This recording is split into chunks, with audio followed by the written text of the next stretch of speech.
I was in Parliament when my sister came for the first time.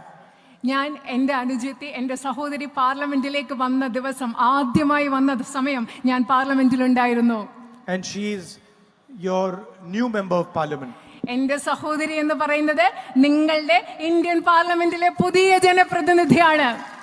And 5 years ago you elected me as your member of parliament.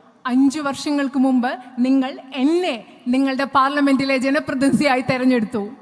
And I was thinking while my sister was taking her oath that how has she arrived at the point where she's taking her oath. എൻ്റെ സഹോദരി സത്യപ്രതിജ്ഞ ചെയ്തപ്പം ഞാൻ ആലോചിക്കുകയായിരുന്നു, ഇന്ന് സത്യപ്രതിജ്ഞ ചെയ്യുന്ന ആ തലത്തിലേക്ക് എങ്ങനെയാണ് എൻ്റെ സഹോദരി എത്തിച്ചേർന്നത്. 5 years ago I also stood and took my oath. 5 വർഷങ്ങൾക്ക് മുമ്പ് ഞാനും അവിടെ നിന്ന് എൻ്റെ സത്യപ്രതിജ്ഞ ചെയ്തു. Of course it was an older parliament building, a nicer parliament building. പക്ഷേ അന്നത്തേതെന്ന് പറയുന്നത് പഴയ പാർലമെന്റ് കെട്ടിടമായിരുന്നു, കുറച്ചുകൂടെ നല്ല parliament കെട്ടിടമായിരുന്നു അന്നത്തേത്. But we both took our oath and said the same thing.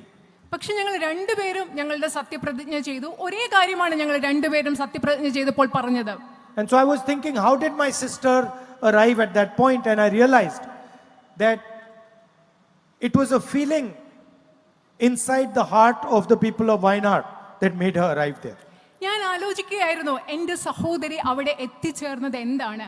അപ്പൊ ഞാൻ ചിന്തിക്കുകയായിരുന്നു, എനിക്ക് മനസ്സിലായി വയനാട്ടിലെ ജനങ്ങളുടെ ഹൃദയത്തിലുള്ള ഒരു തോന്നലാണ്, വികാരമാണ്